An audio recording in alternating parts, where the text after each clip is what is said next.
Hello बच्चों, आइए इस प्रश्न को पढ़ते हैं। क्या किसी प्रत्यावर्ती धारा श्रेणी परिपथ में आरोपित आरएमएस वोल्टेज परिपथ के विभिन्न अवयवों पर उपलब्ध आरएमएस वोल्टेजों के बीजगणितीय योग के बराबर हो सकता है? आइए इस प्रश्न की मुख्य अवधारणा की चर्चा करें। दरअसल प्रत्यावर्ती धारा में हम तीन अवयवों का अध्ययन करते हैं। एक होता है संधारित्र, एक होता है प्रेरक तथा एक होता है प्रतिरोध। हम मान लेते हैं कि किसी एक प्रत्यावर्ती परिपथ में ये तीनों मौजूद हैं, कुछ इस तरीके से श्रेणी क्रम में। यहाँ पे मान लीजिए निवेश है प्रत्यावर्ती, मान लीजिए कि ये है v बराबर v naught sine omega t. मान लेते हैं कि जो ये संधारित्र है इसके दोनों तरफ विभवांतर vc है, प्रेरक के दोनों तरफ विभवांतर vl है तथा प्रतिरोध के दोनों तरफ विभवांतर vr है। ऐसी स्थिति में जो ये विभवांतर होता है v, वो दरअसल इन तीनों विभवांतरों का सदिश योग होता है अथवा फेजर योग होता है। अगर यहाँ पे हम मान लें कि धारा I है, तो यहाँ पे फेजर का हम अगर ग्राफ बनाएं तो I बनाया जाएगा। तो दरअसल अगर हम बात करें VR की, दरअसल प्रतिरोध के अंदर धारा तथा विभवांतर दोनों ही एक साथ अधिकतम पे जाते हैं, दोनों ही एक साथ न्यूनतम पर आते हैं। अर्थात धारा और VR के बीच में दरअसल कोई कलांतर नहीं होगा, इसलिए VR भी कुछ इस तरीके से बनेगा। वही बात करें अगर हम VL की, दरअसल जो प्रेरक होता है उसके अंदर विभवांतर जो होता है वो धारा से 90 डिग्री आगे होता है, तो ऊपर बनाएंगे VL 90 डिग्री पर। वही जो VC होता है अर्थात संधारित्र के दोनों तरफ विभवांतर, वो दरअसल धारा से 90 डिग्री पीछे होता है, तो VC को नीचे बनाएंगे कुछ इस तरीके से 90 डिग्री पीछे।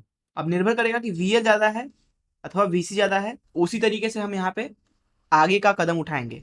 तो यहाँ पे दो स्थितियां बनेगी। पहली स्थिति में VL ज़्यादा होगी VC से, तो ग्राफ इस तरीके से बनेगी विभवांतरों की। इधर VR ले लेते हैं, तो ऊपर जो विभवांतर होगा कुल वो हो जाएगा VL माइनस VC। तथा दूसरी स्थिति बनाए तो VR अभी भी एक्स अक्ष पर, अब विभवांतर नीचे होगी VC माइनस VL। यहाँ ऊपर कुल विभवांतर जो होगा वो कुछ इस दिशा में होगा, परिणामी विभवांतर, जो कि यहाँ पे V के बराबर हमने ले रखा है। वहीं यहाँ पे जो परिणामी विभवांतर होगा वो कुछ इस तरीके से होगा V के बराबर।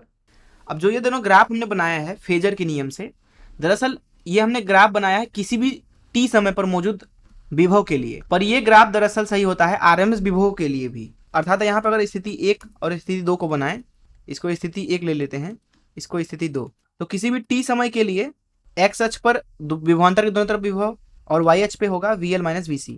वहीं दूसरी स्थिति में x अक्ष पर किसी भी t समय पर विभवांतर VR, y अक्ष पर VC माइनस VL।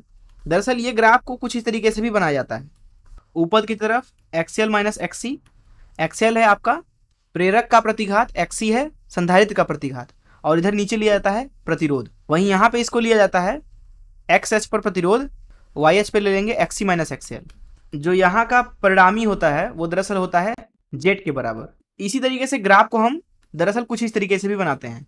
यहाँ ले लेते हैं प्रतिरोध के दोनों तरफ उसका आरएमएस विभव, और ऊपर लिया जाता है VL का आरएमएस माइनस VC का आरएमएस। वहीं यहाँ पे अगर हम ग्राफ बनाएं तो ग्राफ कुछ इस तरीके से बनेगा। x अक्ष पर पुनः प्रतिरोध के दोनों तरफ VRMS अर्थात आरएमएस वोल्ट था, x अक्ष पे VRMS, उसी तरीके से इधर। अब यहाँ पे जो कुल विभवांतर है वो कुछ इस तरीके से है ऊपर V, वहीं यहाँ पे अगर आप देखें तो वो कुछ इस तरीके से V। तो यहाँ पे जो कुल विभवांतर है दरअसल वो दरअसल परिपथ में अवयवों के आरएमएस वोल्टता का सदिश योग है, अथवा आप बोल सकते हैं कि वे अनुसरण करते हैं त्रिभुज के नियमों का। अब कोई भी एक त्रिभुज की जो भुजा होती है वो दरअसल बाकी की भुजाओं के लंबाई के योग के कभी भी बराबर नहीं हो सकती है, ये कहता है त्रिभुज का नियम। अर्थात यहाँ पे कभी भी जो V होगा, अब जो यहाँ पे V दरअसल लिया गया ये दरअसल आरएमएस वोल्टता है, परिपथ की कुल आरएमएस वोल्टता। त्रिभुज के नियमों से हम बोल सकते हैं कि जो VRMS होगा वो कभी भी बराबर नहीं हो सकता है यहाँ पे त्रिभुज के बाकी के भुजाओं के लंबाई के, अर्थात VRRMS plus VL RMS minus VC RMS, दोनों ही स्थितियों के लिए। तो अगर इस मुख्य अवधारणा का इस्तेमाल करके इस प्रश्न को हल करें तो यहाँ इस प्रश्न में पूछा जा रहा था कि क्या किसी प्रत्यावर्ती धारा श्रेणी परिपथ में आरोपित आरएमएस वोल्टेज परिपथ के विभिन्न अवयवों पर उपलब्ध आरएमएस वोल्टेजों के बीजगणितीय योग के बराबर हो सकता है? तो वो कभी भी उनके बीजगणितीय योग के बराबर नहीं हो सकता है। अगर ऐसा हुआ तो दरअसल त्रिभुज के नियम का उल्लंघन होगा, जिस चीज को मैंने यहाँ मुख्य अवधारणा में सिद्ध किया। तो यहाँ इसका उत्तर लिख देंगे नहीं। क्यों नहीं? क्योंकि त्रिभुज के नियमों का अनुल्लंघन होगा अथवा फेजर के नियमों का अनुल्लंघन होगा। अब यहाँ पे VRMS इसके बराबर नहीं है, तो VRMS दरअसल बराबर नहीं होगा निश्चित रूप में प्रतिरोध का आरएमएस वोल्टता प्लस प्रेरक का आरएमएस वोल्टता प्लस VC के आरएमएस वोल्टता के योग के। और यहाँ पे VRMS दरअसल कुल परिपथ का कुल आरएमएस वोल्टता है। ऐसा कभी भी संभव है ही नहीं कि आपस में बराबर हो जाए, अथवा अन्यथा त्रिभुज का जो नियम होगा उसका उल्लंघन हो जाएगा, अथवा बोल सकते हैं कि फेजर के नियम का उल्लंघन हो जाए। मैं आशा करता हूँ कि आपको इस प्रश्न का हल जरूर समझ में आया होगा। धन्यवाद।